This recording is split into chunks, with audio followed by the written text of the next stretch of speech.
Can we work it out? Only time will tell. It's gonna take a lot, 'cause we've been through it.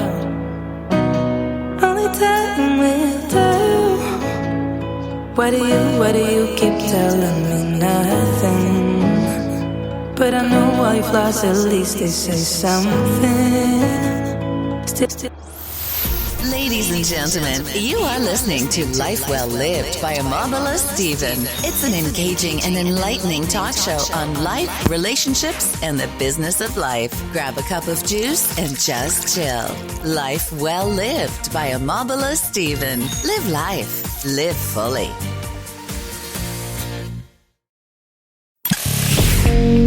You are now tuned in to this week's episode of our podcast. Today we are going to interview some of the greatest and most influential minds in our field. By sharing our collective expertise, we will show you how to harness, control, and use your own skill set to achieve ultimate success and live the life you want. And now, please welcome your host.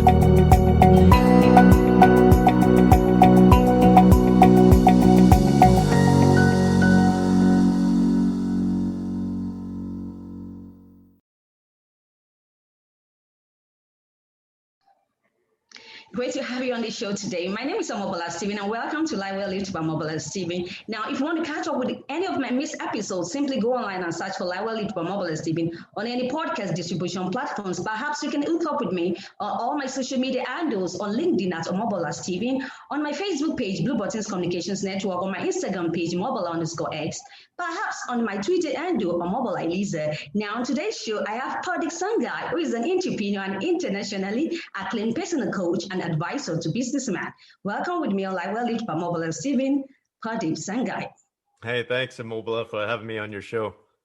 All right, it's a pleasure. So, first, who is Purdeep? That's a really good question. So I consider myself just to be another guy.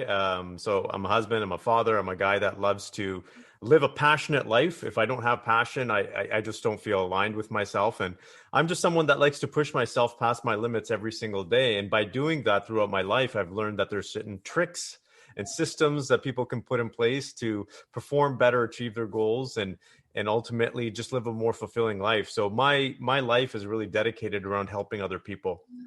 I've been coaching people since I was 17 years old. I was managing employees since I was 16. And so this has been a big part of my life. And every time I try to go a different way, you can say, whether it's in business or some other aspect, I keep getting pulled into this direction. So I finally submitted and said, you know, this is my true purpose and passion. So that's in a nutshell who I am. Oh, correct. Right. Now, you strongly focus on the development of men in business, right, and personal leadership roles. I want to know, what's the inspiration behind this? Well, there's a lot of inspiration. I guess the biggest inspiration for me is my father and my grandfather. My grandfather was a very inspirational man, taught me a lot. He taught me what it meant to be a man, along with my father. My grandfather immigrated from India after my father did. But I'll start with my grandfather. He was basically a military man. He was in the British Indian Army back then for decades until he immigrated over. And he was a very religious and a spiritual man as well. So he was one of the most interesting men I knew. He balanced the world of war with religion and spirituality. And he taught me these aspects. But he also taught me, more importantly, what it meant to be a man, to live by values, to live by principles. You know, your word is your bond. These are things that were ingrained in me when I was younger. And then seeing my dad, who was a very, you can say, a big figure in our life, a very big statured man as well. He would come into the room. He had a turban as well. And he would come in. We'd be like, okay, you know, as kids, we felt safe because he was the man of the house. And so he taught us the balance of being a man, but also being emotional as well, being able to just express your emotions, because he was a very emotional man, a very loving man. But he also struggled with alcoholism, which was a very tough thing. And so when my grandfather went off to war, he left my father and his siblings in the care of his brother, who was an alcoholic. And so my father just ended up drinking at a very young age. And he struggled with this his entire life. And he just never got past it. And unfortunately, what had ended up happening was as a result, his diabetes. So he had diabetes, started to get heart disease. And my dad was the hardest working man I knew. And his goal was always to hit 65 years old. That was his milestone, because he came to Canada with literally $11 in his pocket, built a successful business, raised a successful family, helped so many people in his life. And 65 was going to be his milestone to tell himself that he did it and pat himself on the shoulders. But unfortunately, he died from a sudden heart attack at 64 and a half. And that was a big blow to our family, obviously, to lose our father and a figure like that. But it was also, it was like a sign from him, because it was like a sign from him saying, son, keep going, because there's a lot of guys that need the help. And the work that I do, 8 out of 10 guys are living that same life. They're working, they're hustling, they're grinding, they're trying to get to some place and waiting for a certain milestone to be fulfilled with their life.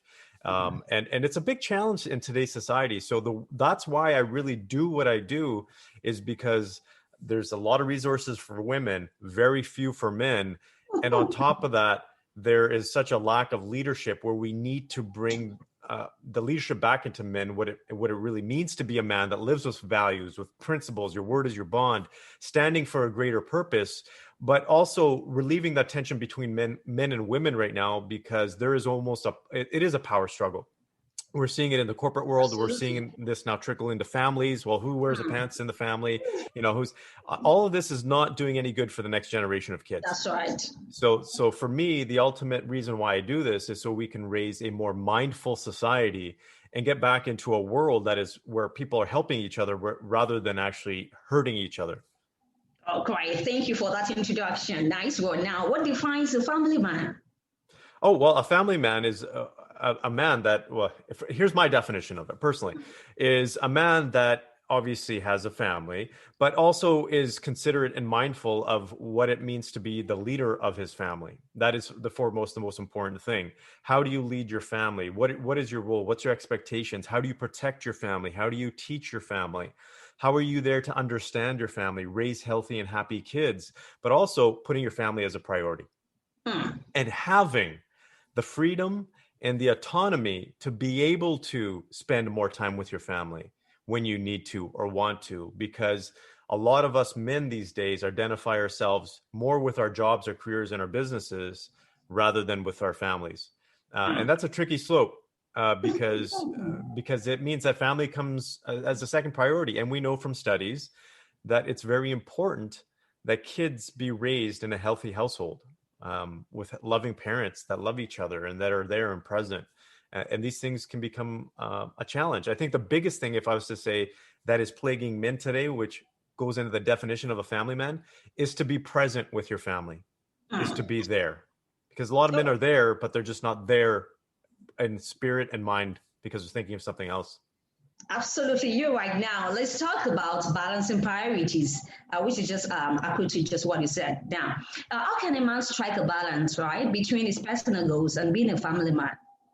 Well, the first thing is to actually have personal goals, because a lot of men have goals that are related to their business, their career, and their wealth. They don't really have goals when it comes to their relationship. They don't have goals with their partner in their relationship. So if I was to ask, you out there, whoever's listening, to say, do you and your spouse have goals? Or your partner have goals? Do you have couple goals? Most people don't. I think that's very important, as well as goals in the family. And this can become it can be a fun exercise, because when you get the kids involved, it is like vision boarding. You get them involved and say, what do we want our life to be like?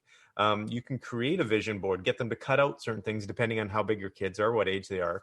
But this is important. Having goals in your family, in your relationship, is probably the biggest thing that you can do. And the second thing is to understand who you are, because our identity as men is, as I mentioned before, is very much tied to our jobs and our careers. And we have to restructure our identity to say we are fathers and we are husbands as well. We are leaders in our community. And that is important, because I've seen a lot of guys lose their identity when they lose their job or their business. But when you have an identity that also is tied to being a good father, a good husband, a good leader in your community, whatever that is, even if your job is lost, you are still intact. And so having those goals, having the identity, and then prioritizing based on how you want to live your life, Another thing is that a lot of guys are out there watching what other men are doing. And plus, on top of that, we have society pushing men and women to live a certain way. You have to make X amount of money. You have to have a certain style of a vehicle or a home or whatever that looks like. And so men get caught in that trap. And if you ask a lot of men what they truly want, it's not necessarily all those things. That's not their main priority. They really just want their family to be happy, healthy, and they want to give their family what they believe their family deserves. And a lot of it doesn't come to all the fancy stuff.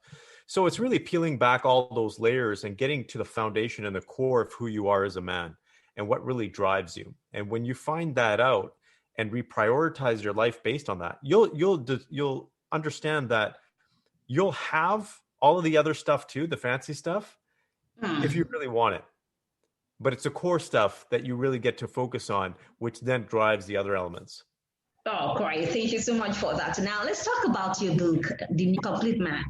So yeah, it's just released. The audiobook is just released now too, but it's a compilation. Basically, it's an overview, it's a guideline, it's a handbook for men to really live a complete life, to have success and have victory, as the subtitle says, right? Achieve ultimate performance, fulfillment, and victory in every area of your life, meaning that you don't have to sacrifice in one area where a lot of men do. They'll sacrifice their family life for their career or their business life, and you don't have to do that. And these are real subtle, practical ways to actually do that. So I explain the psychology and the science of how to operate effectively, how to perform better, how to achieve your goals, and also be fulfilled, but also the practical steps to take, because I wanted men to come out and read this and be like, okay, this is great information, but what do I do?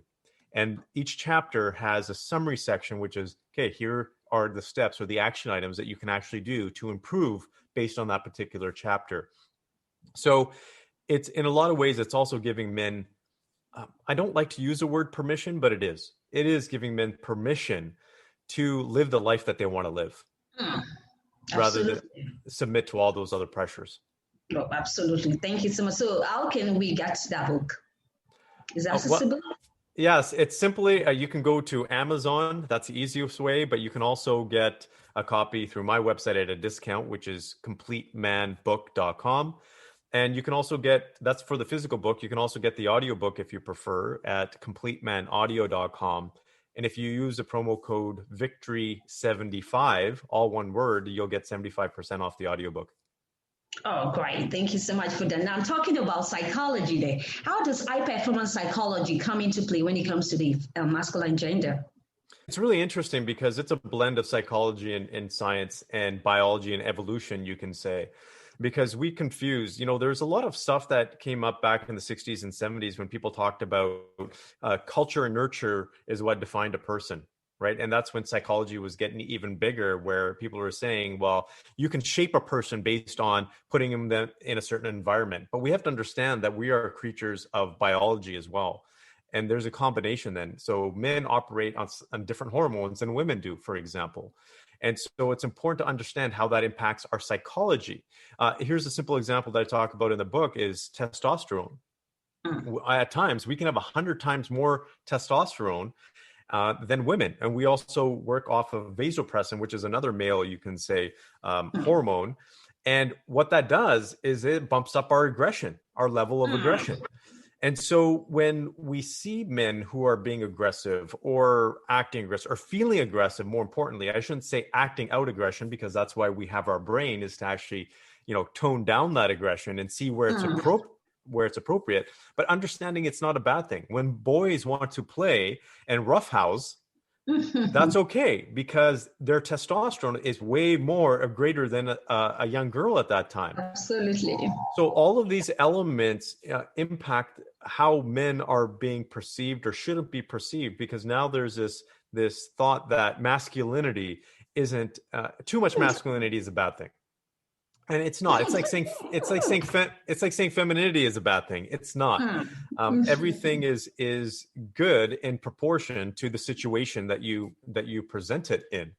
And this is why it's important when people understand. So the world there's three worlds that are coming together now. There's a world of science, we'll say neuroscience. There's a world of environment, which talked about, which we talked about, but also culture, because culture is a big impact as well in terms of how males behave, how females behave. For example, Western culture versus Eastern culture, there's a big difference there. And understanding understanding the psychology of that is very important.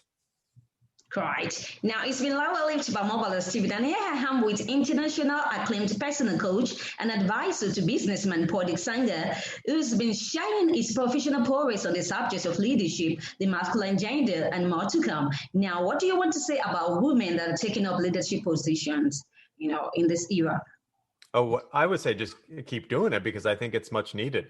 And I think women have been oppressed for a very long time from this perspective. So understanding that women have a very strong place in leadership roles is very important. I think men and women are understanding this. Here's my recommendation for a lot of women in leadership roles, though, because I see it. I coach executive teams on this, which are made of both men and women, is to use that feminine side of yourself in your leadership. I think that's what differentiates women. When women show up with more masculine energy and try to use that to be more effective, it's not as effective as it could be when you're more in your feminine state. Again, that's all situational. But here's what ends up happening is you end up butting heads, right? And I'm being very honest here, because this is psychology. When men come up against women who are very masculine, there's a war, like there's a butting heads. But if there's a woman in leadership that flexes her feminine energy, then a man will actually submit and will be like, okay, I understand this. There is no conflict, because a man's natural desire built in him is hierarchy. He's always looking to be, how do I be on the top of the food chain? And when you present that challenge to him, he will always take you up on that challenge. And so taking it from a different perspective, most effective women that I've worked with and seen in the business world as leaders, for example, are the ones that are more feminine, and they don't try to be a man in the role. They're a woman in a leadership role. I think that's very important.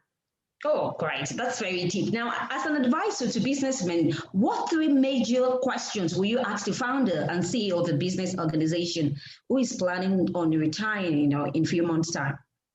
From a personal perspective, when I ask is, what are you going to do after you retire? Right? Because that's a big one. We know that when people retire, their level of motivation drops, their health actually drops. So they have to have something that transitions them into the next stage. The second piece is, if we're taking a look at the scenario based on my understanding, is a CEO of a corporation where someone else is going to step into their place, I'm assuming. Absolutely. The next thing I would say is, do you plan to stick around at all? Because I'm a very strong supporter of CEOs when they leave the organization to leave the organization. Because when a CEO leaves, they're leaving for a reason, and it's time for someone new to come on with new ideas. That's right. And that's very important. When CEOs stick around, it's still, you don't have those fresh ideas. I think that's the other element. And I think the other question that I ask is, what is the executive team like? And where does the executive team need to evolve?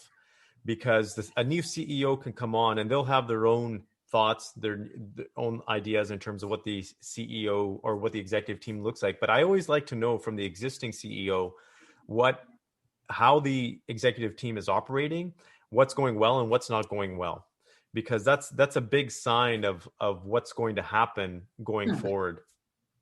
Oh, great. Thank you for that brilliant explanation. Now, let's talk relationship. Right. Now, is it possible to have 100% right reciprocity in terms of love, care, and attention in a relationship? Absolutely. I think it just comes down to how much energy and time and effort you put into a relationship. Again, it has to be a priority. If your relationship is not a priority, it's going to be tough. And I think that's why a lot of relationships fall apart, is because the energy and the effort is not put into it. There's this common myth that, relationships should be easy. You're not supposed to put any time, effort. It's just organic. No, it's actually two people coming together, two totally different people coming from two totally different backgrounds and two totally different brains, trying to create one experience as a couple. And that is very tough. You're basically That's creating right. a team. And that's how I take a look at it. This might be more of a, you can say a masculine approach to a relationship, but I look at it as a team.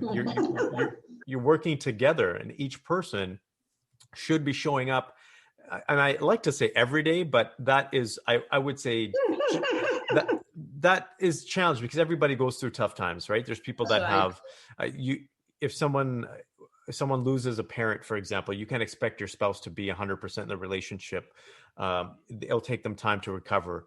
And so the way I take a look at relationships is two people who operate like a pendulum. And if you can see a pendulum, it swings back and forth. And we as human beings, as individuals, have good days and we have bad days. And that pendulum swings back and forth. And when you learn to optimize yourself, you learn to swing in the better zone more often and less in the negative, I'm going to say disempowering zone, less often. So you That's learn to right. have better days and you That's right. learn how to have less bad days. But guess what? You have two people that are trying to be in sync with each other, two pendulums that are swinging. And so the more you can try to align yourself in that relationship, the better. But it is never perfect because those pendulums are going back and forth. And that is the big challenge.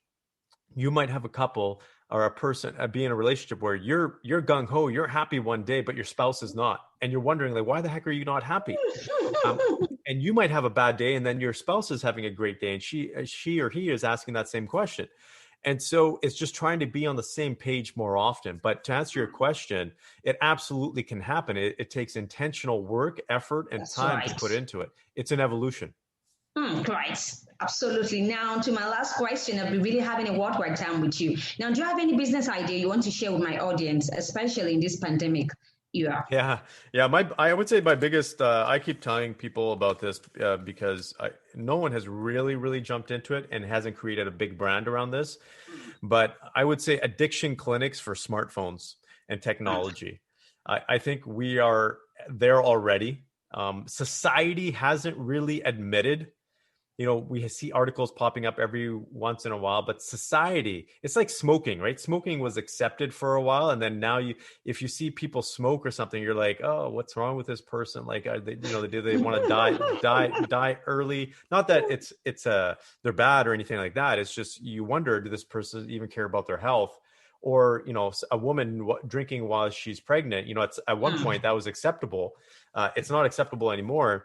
I think we're gonna see this trend with smartphones. I think people are gonna realize that it's a massive pandemic. It is a pandemic within a pandemic because you walk around anywhere, people are just glued to their smartphones, and it's taking them away from the moment. It's taking away from their quality of life.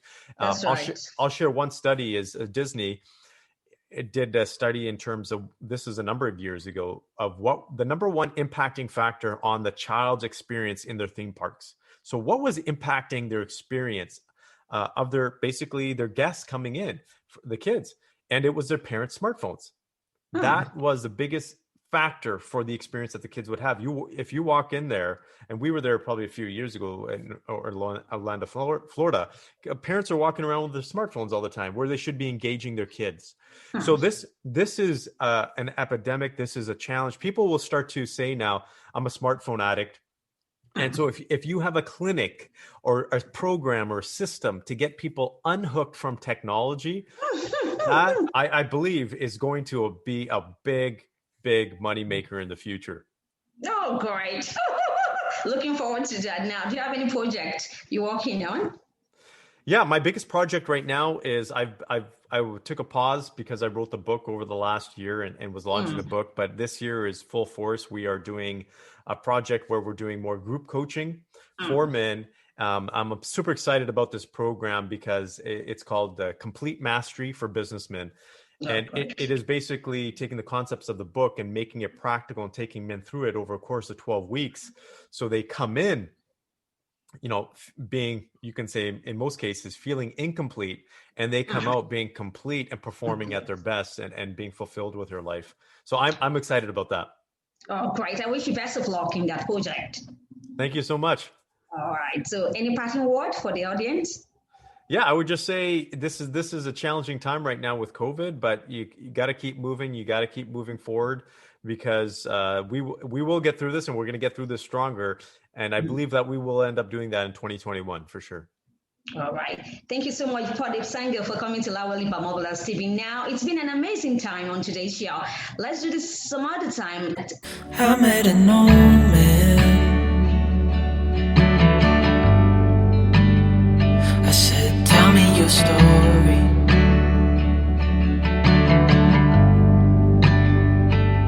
He took out a notepad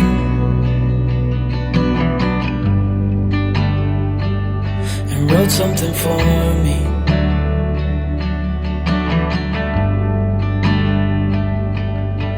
Then he kept walking on down the road, and I watched him disappear